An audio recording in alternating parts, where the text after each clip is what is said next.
Shalom, selamat malam Bapak Ibu yang saya kasihi dalam Tuhan Yesus Kristus.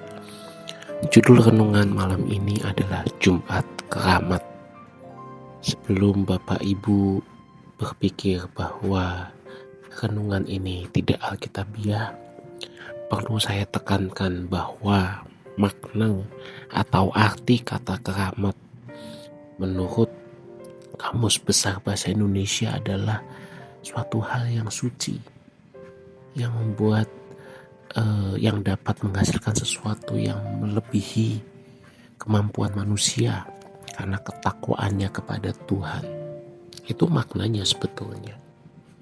Jadi keramat itu tidak selalu berkaitan dengan hal mistis seperti banyak di film-film yang ada diputar di bioskop atau di layanan streaming.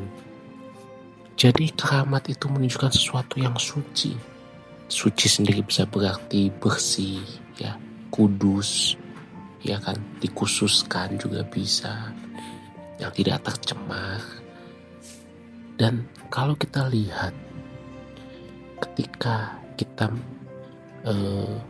membaca bahwa Tuhan Yesus mati di atas kayu salib di hari Jumat Agung, itu sebetulnya adalah Jumat yang sangat keramat dalam sejarah manusia, sejarah dunia ini. Ketika ada seorang manusia yang mati di atas kayu salib meskipun dia tidak salah, dan manusia itu adalah pribadi kedua, ya, yaitu Tuhan Yesus yang mati di atas kayu salib demi menebus dosa dunia. Inilah yang harus kita pahami.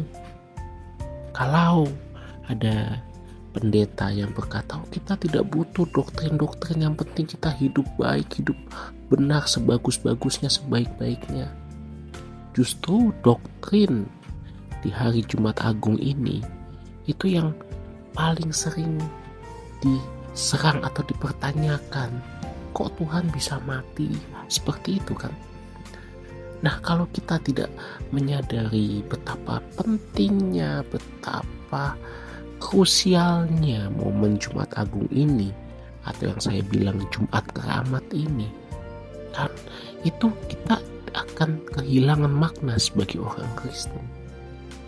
Kita tidak bisa berkata kita pengikut Tuhan Yesus, tapi kita tidak mengerti kenapa Tuhan Yesus harus mati di atas kayu salib, kenapa dia harus di hari Jumat, kenapa nggak hari lain, kenapa harus disalib, kenapa harus menderita dulu, ya.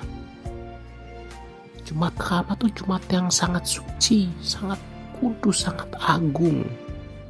Memang lebih tepat Jumat Agung, tapi Jumat Keramat pun atau Jumat Suci pun juga nggak salah juga. Karena memang yang mati di atas kayu salib adalah orang yang sangat suci, orang yang paling saleh, orang yang tidak bercacat, tidak bercela, tidak berdosa, sehingga dia layak menebus dosa manusia. Bapak Ibu yang terkasih, ada orang-orang Kristen tertentu yang datang ke gereja hanya ketika Natal atau Paskah. Ya, itu memang cukup disayangkan karena kemungkinan mereka akan sulit bertumbuh. Ya datangnya aja 2 kali setahun, apakah mau kita dikasih makan kenyang sekenyang-kenyangnya 2 kali setahun? Kan tentu tidak, kita butuh makan setiap hari. Ada yang datang hanya Natal dan Paskah.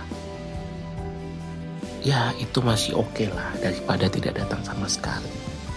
Tapi seharusnya momen Paskah, momen Jumat Agung ini, pendeta pengkhotbah di gereja harus betul-betul menekankan tentang peristiwa ini dan doktrin ini dan apa dampaknya bagi iman Kristen. Karena kalau tidak, saya melihat tantangan zaman. Saya melihat betapa banyak serangan kepada doktrin ini yang membuat banyak orang goyah, banyak orang mulai ragu. Dan kalau bukan pendeta dan gereja yang mempertahankan iman ini, siapa lagi? Ayo kita bangun iman kita di dasar yang benar, menghayati Jumat Agung sebagai Jumat yang keramat dan kudus dan sangat mulia. Amin. Tuhan memberkati.